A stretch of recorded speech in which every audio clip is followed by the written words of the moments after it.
Bonjour et bienvenue à tous. L'objectif de cette vidéo est de vous donner quelques méthodes et clés pour réussir vos tomates du semis jusqu'à la plantation et mettre toutes les chances de votre côté pour de belles récoltes. Une liste non exhaustive de différentes techniques que vous pouvez utiliser ou adapter selon vos besoins et votre environnement, tout en ayant conscience des erreurs à ne pas commettre. Alors c'est parti! Avant de parler semis et équipement, il faut d'abord se procurer vos graines, issues de vos propres récoltes, comme ici dans les filtres à café utilisés pour sécher les graines après fermentation, ou du papier absorbant sur lequel a été déposé en série des graines de différentes variétés directement extraits des fruits sans fermentation. Je vous renvoie sur la vidéo expliquant la récolte des graines. Vous pouvez aussi acheter vos graines dans le commerce, sur internet ou auprès d'associations. Pour le contenant, utilisez soit directement des godets de semis, soit des plaques alvéolées se vendant jusqu'à plus de 100 alvéoles, pas au-delà car elles risquent d'être un peu petites, ou alors directement en terrine dans un bac type mini-serre.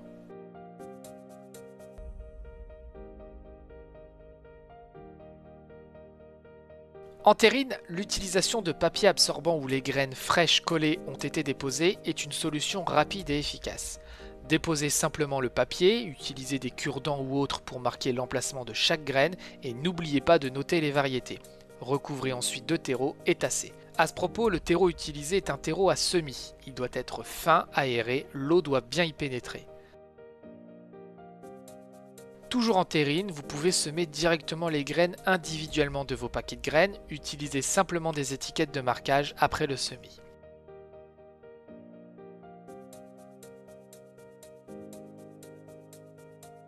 En alvéole, il suffit de les remplir de terreau et c'est toujours pareil, il faut bien tasser afin d'éviter que des poches d'air se forment, ce qui pourrait être propice au développement de certains champignons.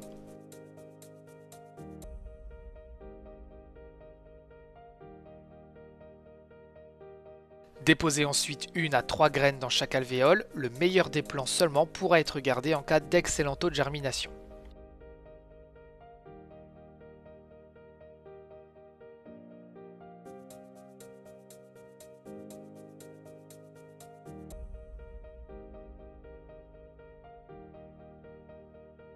Une fois de plus, recouvrez d'une fine couche de terreau. On a l'habitude de dire qu'il ne faut pas plus de 2 fois l'épaisseur de la graine, puis tassez encore une fois.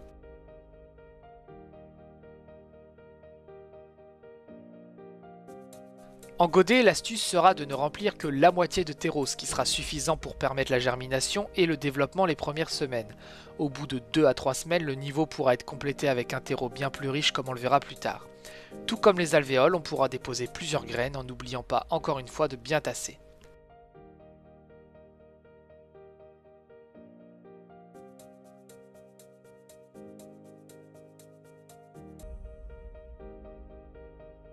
Ensuite, bien humidifier sans détremper le substrat, ce qui est essentiel pour que l'eau pénètre jusqu'au tégument des graines et déclenche la germination.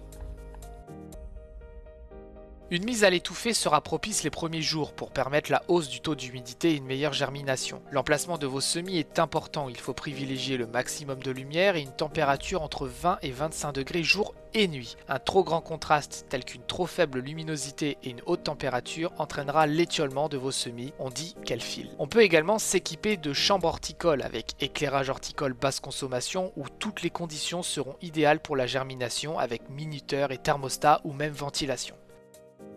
Mais à plus petite échelle, si l'éclairage de vos fenêtres est insuffisant, un petit éclairage d'appoint à LED pourra être très utile. Dans l'association, nous utilisons de grandes plaques alvéolées vu le nombre de plants que l'on fait, selon le principe que l'on a vu juste avant. Terreau bien tassé, dépose des graines, étiquetage de chaque alvéole et pulvérisation.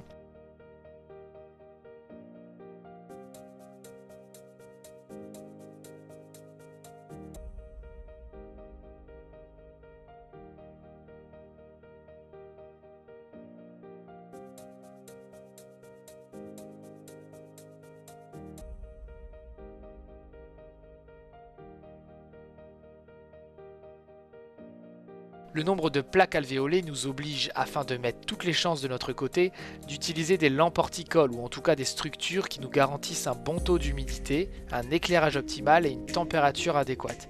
Cela peut aussi bien être en intérieur comme ici, mais des petites installations en serre et ou châssis avec un éclairage cette fois-ci que d'un point grâce au soleil et éventuellement un câble chauffant la nuit est aussi une très bonne idée. Quelle que soit la méthode choisie, il faudra veiller à ce que les semis bénéficient d'humidité, d'aération, d'un bon éclairage et d'une température optimale jour et nuit et sans excès. Au bout de quelques jours, moins de 48 heures dans d'excellentes conditions, parfois jusque 7 à 10 jours, les plantules doivent sortir du terreau et très vite les cotylédons doivent prendre une belle couleur verte, signe d'une parfaite santé.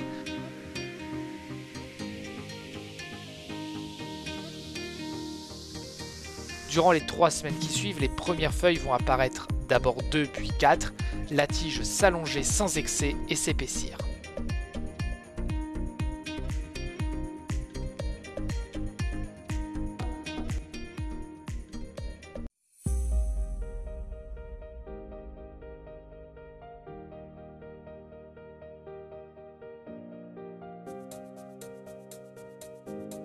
Trois bonnes semaines se sont écoulées et si toutes les conditions sont restées propices, vos plants doivent désormais être piqués.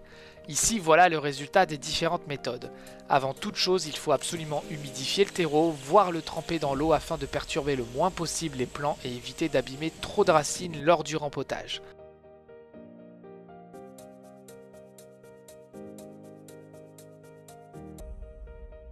Veillez aussi à utiliser un terreau riche de bonne qualité spécial rempotage afin d'éviter toute carence, c'est primordial pour avoir de beaux plants. La méthode en godet a l'avantage de ne pas abîmer les racines. Il suffit de compléter le niveau de terreau à ras de chaque godet, en enlevant si vous le souhaitez les plants en trop pour en laisser qu'un seul. Cela perturbe peu les plants qui y reprennent en général plus vite et plus facilement. Pour les alvéoles, il vous suffit d'extraire la motte en la poussant.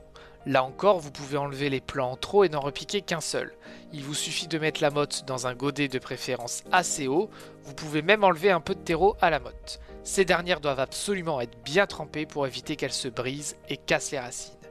Complétez en tassant bien 2 terreaux de rempotage et n'oubliez pas d'étiqueter.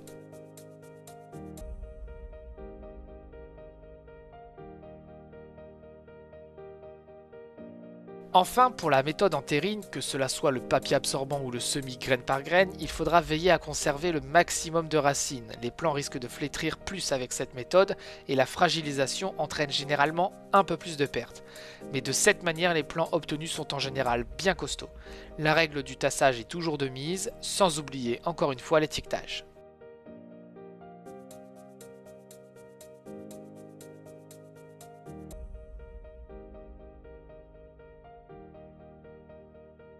On pourra, si on en a la place, également utiliser des contenants plus grands tels que des bouteilles d'eau recyclées. Les plants n'en seront que plus heureux car le système racinaire pourra bien se développer. Au fur et à mesure du rempotage, les plants pourront être mis dans un bac d'eau afin de permettre un arrosage par capillarité. C'est une méthode efficace d'arrosage sans tremper le dessus des pots et risquer ainsi la fonte des semis, un champignon ravageant les plants par la base de la tige et les racines détrempées. Le tout sera mis en serre froide ou à défaut en extérieur. On veillera à ce que la température ne descende jamais en dessous de 5 degrés en utilisant des voiles d'hivernage si besoin ou un chauffage d'appoint juste pour les geler et, en cas de défaut d'une structure à l'extérieur, les rentrer aux heures les plus froides.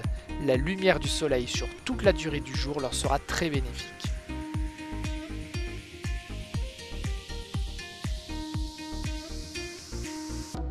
Durant les 3 à 4 semaines qui suivront, les plants vont se développer progressivement au gré des journées printanières.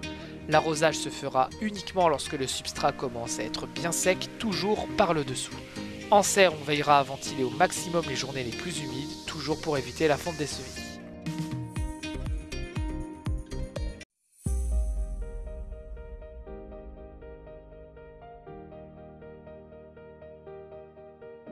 « 6 à 7 semaines après le semis, dans des conditions de température, arrosage, luminosité et un substrat de qualité, les plants sont bons à repiquer. La vigueur des plants se voit dans le feuillage, bien vert, mais surtout le diamètre des tiges robustes. Le repiquage peut alors commencer. On commence par faire un trou le plus profond possible afin de repiquer le plus de surface de tige.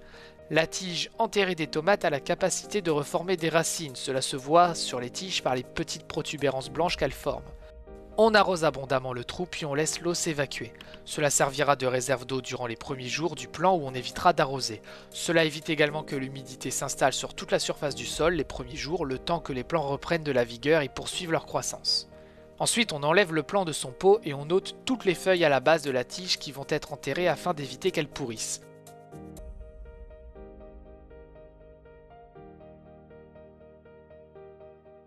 On rebouche le trou en étant très généreux en compost, terreau riche ou fumier bien décomposé pour notre plant très gourmand. Pour ne pas changer, on tasse bien tout autour et à la base de la tige en recouvrant de terre.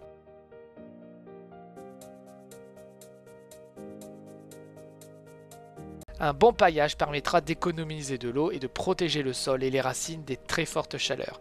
Le tutorage se fera au choix, bambou, fer à béton, torsade ou par exemple ici avec des ficelles où les plants y seront torsadés. L'espace entre chaque plant est déterminant, la seule règle à respecter est de favoriser une bonne aération en serre comme en extérieur. Une plantation serrée signifiera donc qu'il vaudra mieux tailler les plants comme ici où ils sont espacés de 55 cm. À cette distance et sans aucune taille, cela deviendra vite la forêt vierge au fil des mois et le risque de maladie sera accru.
Concernant la taille justement, avec nos distances de plantation, nous gardons en général 1 à 2 tiges supplémentaires que l'on appelle gourmands. Ces derniers se repèrent à l'aisselle des feuilles et peuvent être ôtés facilement sans risque de blessure de la plante lorsqu'ils sont repérés jeunes. Toutefois, certaines variétés au-delà du premier bouquet de fleurs peuvent former des gourmands prenant vite de l'ampleur, un peu différents car se forment comme si la tige principale s'était divisée en 2, voire 3. Nous privilégions ces gourmands car ils sont en général plus costauds.